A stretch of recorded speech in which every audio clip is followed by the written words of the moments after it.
Hello, I'm Vanessa Blatch, and tonight, in this 60-minute special edition, in the bustling metropoles of Sydney, where the heartbeat of businesses resonates through its vibrant streets, one pivotal question echoes in the minds of employers and employees alike. How do we measure success? Today we will embark on a journey to explore the intricate art of appraising performance, delving into the practices of one of the most influential players in the corporate landscape, PwC. Tonight we'll take you on a journey through PwC's rich history and dissect its performance management strategies, and hear from HR managers and past employees on the strengths, weaknesses, and recommendations for improvement within the organisation. Founded in 1998 by Samuel Lowe Price, Eden Waterhouse and William Cooper in London, PwC traces its roots back to 1849, boasting a legacy of over a century and a half. This multinational professional services network has evolved into a powerhouse, providing audit, assurance, consulting and tax services to clients worldwide. But what truly sets PwC apart in its commitment to fostering excellence in its performance management? Well, let's dissect its appraising performance truthfully tonight. Good evening, Jemima, and thank you for joining us tonight to discuss PwC's performance management practices. Now let's start with an overview of performance appraisals. Can you talk about PwC and how it conducts these evaluations? Good evening, Vanessa. Certainly. At PwC, we conduct an annual performance appraisal where employees are assessed based on predetermined criteria aligned with our organisational goals. For example, in 2022, our finance division implemented a new appraisal system focusing on factors like teamwork, innovation, and client services. This initiative led to a notable 15% increase in overall employee satisfaction. That's impressive. Now, setting clear goals is key to driving performance. How does PwC ensure that its goals are SMART goals? Absolutely, Vanessa. We adhere to the SMART framework for goal setting, ensuring that objectives are specific, measurable, achievable, relevant, and time-bound. For instance, within our finance department, we might aim to increase revenue by 15% within the fiscal year, based on market projections and past performance data. It's essential to have measurable targets for sure. And how does PwC track progress towards these goals? Do you rely on key performance indicators? Indeed, Vanessa. We utilise various KPIs such as revenue growth, profit margins, and client satisfaction scores to measure performance against our strategic objectives. For instance, in our annual report, PwC aimed to achieve a revenue growth of at least 10% in the fiscal year 2023 to 2024, reflecting our commitment to tracking and achieving key metrics. That's a robust approach to performance measurement. Now let's talk about feedback. How does PwC gather feedback from employees and how is it utilised? At PwC, we believe in providing comprehensive feedback through 360-degree assessments, where employees receive input from supervisors, peers, and subordinates. This holistic approach offers valuable insights into individual strengths and areas for improvement. Our internal survey data indicates that 80% of employees report positive change in their performance following the 360-degree feedback sessions. Now that's certainly impactful. Now moving on to training and development, how does PwC support employees in their professional growth? Individual development plans are tailored based on performance appraisals and employee aspirations. For example, if an employee needs to enhance their financial analysis skills, they may enrol in advancing training sessions courses provided by PwC Academy. We've seen significant improvements such as a 20% increase in efficiency in financial modelling tasks after employees undergo such training. That's fantastic to hear, Jemima. Now lastly, how does PwC recognise and support employees who excel, and how does it address its underperformance? High-performing employees are acknowledged through awards, bonuses, or promotions. According to our annual employee recognition report, 25% of employees receive monetary bonuses and 10% were promoted, based on their outstanding performance in the previous year. Conversely, for those who fall short of expectations, we implement performance improvement plans, outlining specific objectives and timelines for improvement. Thank you, Jemima, for providing us some insights into PwC's performance management practices. Now, it's clear that PwC prioritises a comprehensive approach to nurturing and enhancing employee practice. You're welcome, Vanessa. It was my pleasure. Thank you, Rachel. It's wonderful to have you here with us today. Now, before we dive into the discussion of PwC's strengths and appraising performance, could you share with us your job title at PwC? Good morning, Vanessa, and thank you for the warm welcome. I currently serve as a Senior HR Manager at PwC, where I'm deeply involved in shaping our performance management strategies and initiatives. Fantastic, Rachel. Now, with your expertise in HR management, I'm eager to hear your perspective on strength-based interviewing and performance management. From your experience, what do you believe are the key strengths that employees bring to the table in a corporate setting like PwC?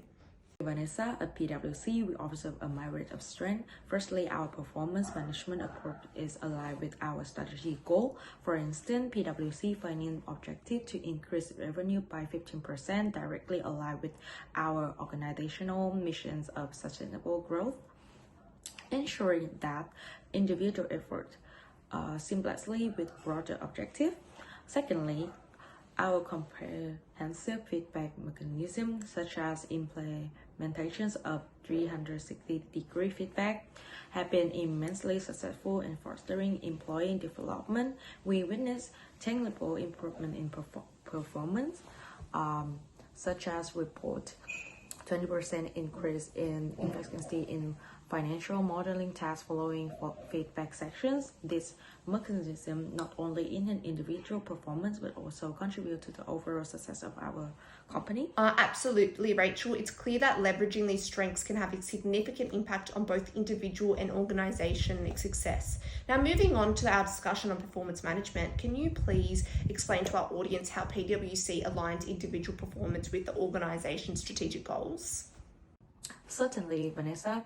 At PwC, we believe in aligning individual performance with the strategic objective of the company. As mentioned earlier, our performance management approach is by our goal to increase revenue by 15%, which directly align with our strategy objective of sustainable growth. By ensuring that individual effort with broader organizational goal, we create a cohesive environment where everyone employees contribute drivers towards success. That's great to hear, Rachel. Now, let's shift our focus to feedback mechanisms. How does PwC ensure that its employees receive comprehensive feedback on their performance? PwC has implemented a 360-degree feedback mechanism, which has been highly successful in providing employees with holistic view of their performance. This involves gathering feedback from multiple sources, including peers, supervisor, and even client, to provide a well-rounded assessment. We have seen significant improvement in employee performance following feedback section, with individual reporting increased efficiency and effectiveness in their role. Now, that's impressive. It does sound like PwC has developed a robust approach to performance feedback that promotes growth and development. But lastly, I'd like to touch on recognition and award. How does PwC approach recognition and its reward for its employees? Recognitions and reward play a crucial role in motivating and engaging employees. At PwC, we have a comprehensive recognitions and reward program that acknowledge and celebrate the hard work and dedications of our employee. For example, we recently made an incentive payment totaling 47 million, an increase of 8.4% from the previous year. Additionally, we promote 1,513 individuals as part of our commitment to recognizing and rewarding excellence. These recognitions and reward program not only reinforce the value we place on our employees, but also serve a powerful motivator for the performance improvement. Thank you so much, Rachel, for sharing your insights with us today. My pleasure, Vanessa. Thank you. Welcome, Mary Kay. It's great to have you here today to discuss PwC's strengths in appraising performance. Let's dive straight in. One aspect that stands out is PwC's commitment to data-driven decision-making. Can you elaborate on that and how PwC utilises technology for performance monitoring? Thank you, Vanessa. It's a pleasure to be here. Indeed, at PwC, we prioritize leveraging data to inform our decisions. For instance, we recently implemented a new expense tracking system, which has led to significant improvements. We've seen a 25% reduction in processing time, a 15% decrease in errors, according to our internal report. This demonstrates our dedication to continuously improve processing times through the use of technology and data analysis. Now, that's really impressive. It's clear that PwC is utilising technology effectively. Another area of strength seems to be that PwC focuses on employee development. Could you share a bit more about that? Absolutely, Vanessa. Employee development is a cornerstone of our organizational culture. We invest significantly in training and development programs to ensure our employees have the skills they need to excel. For example, we have seen remarkable results from our advanced financial analysis courses. Employees enrolled in these programs showed a 30% improvement in their skills within just a few months. This indicates the effectiveness of our targeted development initiatives in enhancing employee capability. It's great to see that PwC's investment in employee development is yielding tangible results. Mary Kate, how does PwC ensure the strengths in data decision making are integrated into the performance appraisal? Integration is key, Vanessa. We incorporate metrics related to data-driven decision-making and employee development into our performance appraisal process. For instance, we assess employees' ability to utilize data effectively in their decision-making and their participation in training programs. By aligning performance appraisal criteria with our organizational strengths, we ensure that employees are recognized and rewarded for their contributions to data-driven decision-making and the commitment to personal and professional growth. Thank you, Mary Kate. Well, it's definitely nice to see that PwC is committed to an excellence in performance appraisal. Thank you for sharing these strengths. It's been a pleasure. Thank you, Vanessa. It's been my pleasure. Now we've heard all the strengths of PwC. Let's delve into the weaknesses by conducting a few interviews with our past employees. Thank you for joining us today, Will. And as a former financial analyst at PwC, you've had some insider's view on these performance evaluation processes. Could you shed some light on any weaknesses you observed in their approach? Hi, good evening, Vanessa. Certainly. One of the most notable weaknesses I've noticed during my time at PwC was the overemphasis on the quantitative metrics in performance evaluation. While tracking metrics like growth revenue and profit margin is important, it has sometimes led to an overlooking qualitative aspects of your performance. Factors such as employee collaboration and innovations are crucial for long-term success, yet they weren't always adequately captured in their. Now that's definitely an interesting point, Will. It seems like there's a need for a holistic approach to the performance assessment that encompasses both qualitative and quantitative. And where are the other weaknesses you observed? Yes, absolutely. Another weakness is that lies in the potential biases in the performance appraisals. Despite PwC's effort in implementing a fair evaluation system, biases can seep in. For instance, even with tools like 360-degree feedback, without regular collaboration sessions, managers may unintentionally favor certain employees over others.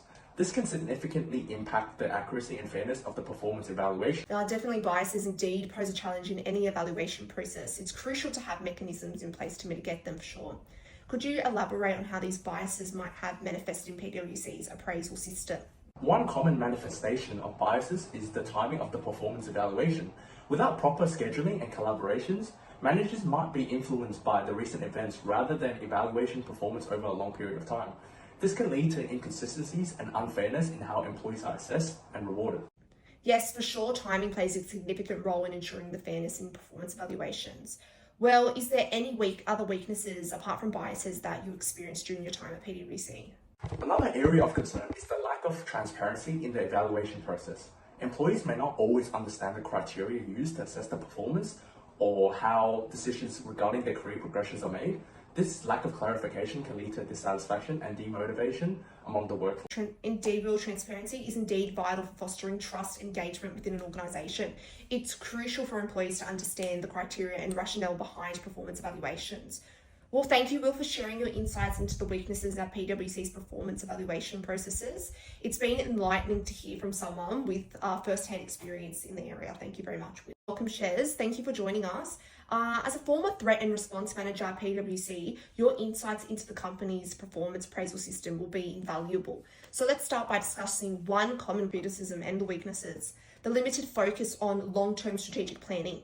Can you please share your thoughts on this? Absolutely, Vanessa. In my role at PwC, I've observed that the performance management approach often prioritizes short-term goals like hitting annual revenue targets.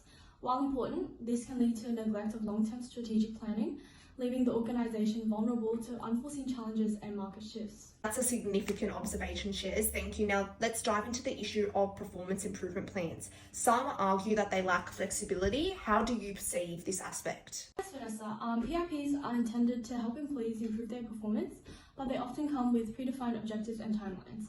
This rigid structure may not suit the unique needs of every employee. A flexible approach to PIPs could lead to better tailored strategies and ultimately more effective performance improvements. Yes, flexibility seems crucial for addressing individual needs within the organisation. Considering your experience, how do these weaknesses affect employee morale and productivity at PwC? So employee morale can suffer when they feel their long-term growth and development are not considered in the performance appraisal process. Additionally, rigid PIPs may create a sense of disencouragement rather than support for improvement efforts. This can lead to decreased productivity and retention challenges. It's definitely evident that these weaknesses can have a significant impact on employee satisfaction and organisational performance. Looking forward, what changes would you suggest that PwC's performance appraisals process? Firstly, there needs to be a more balanced approach that considers both short-term goals and long-term strategic planning. This could involve incorporating regular performance discussions aligned with broader organisational objectives. Additionally, providing more flexibility in PIPs could greatly improve their effectiveness. Well, thank you so much, Jess, for sharing your expertise today and your insight. It's been wonderful to hear your perspective today. Thank you very much. Well, now that we've heard the strengths and the weaknesses of appraising performance at PwC, we've actually gone and told some HR managers of these weaknesses, and they've come back, and in our interview next that you'll see their recommendations moving forward. So we're here with Isabella today. Thank you so much for joining us. Isabella, we're diving into refining our performance management practices at PwC Finance. Could you first share your role within the organisation? Of course, Vanessa. I currently serve as the Sustainable Procurement Senior Manager at PwC. In this role, I oversee various aspects of sustainable procurement initiatives within the company. Well, given your expertise, Isabella, what recommendations would you make for addressing the weaknesses in performance management practices? Yeah, certainly, Vanessa. One noticeable weakness is the overemphasis on quantitative metrics in our performance evaluation. To address this, I highly recommend integrating qualitative measures such as teamwork, innovation, and client service into our performance evaluation criteria. This balanced approach will ensure a more comprehensive assessment of employee contribution. That's definitely insightful, but what about the biases in performance appraisals? Do you have recommendations for mitigating them? Yeah, indeed. Bias mitigation is crucial. I suggest implementing regular bias awareness workshops for managers and holding calibration sessions to counter potential biases in our performance appraisals. By leveraging PwC's findings on biases, we can create a more inclusive and equitable performance of evaluation process. But what else do you think needs improvement? Another area for improvement is definitely our long-term strategic focus. Currently, our performance management practices lack alignment with the organisation's broader objectives. I recommend incorporating strategic milestones and adaptability to market dynamics into our performance management practices to ensure a sustained success beyond short-term goals. Those are valid points. And what about addressing performance issues directly? Yeah, definitely. For that, I propose revising our framework for performance improvement plans, PIPs. Our current system may lack flexibility in setting objectives and timelines tailored to individual employee needs. By allowing for more customised PIPs, we can better address performance issues while facilitating employee growth and development. Well, lastly, what feedback mechanisms? Feedback delivery is critical. One weakness we may have is providing general criticism instead of specific constructive feedback. I recommend emphasising constructive manner when providing detailed feedback. Managers should focus on both strengths and weaknesses in a professional, objective manner, fostering a supportive environment for employee development. Thank you, Isabella, for your insights in dealing with these specific weaknesses and your thoughtful recommendations. Addressing these areas will undoubtedly enhance the appraising performance at PwC Finance. Thank you very much. You're welcome. Thank you for having me. As we conclude our deep dive into Australia's prominent player, PwC, it's evident that their performance appraisal practices are marked by strengths. However, our discussions also revealed areas for refinement, including addressing biases and enhancing long-term strategic focus. Moving forward, embracing opportunities for improvement will be key to further enhancing their performance management practices. I'm your host, Vanessa Blatch. Bye for now.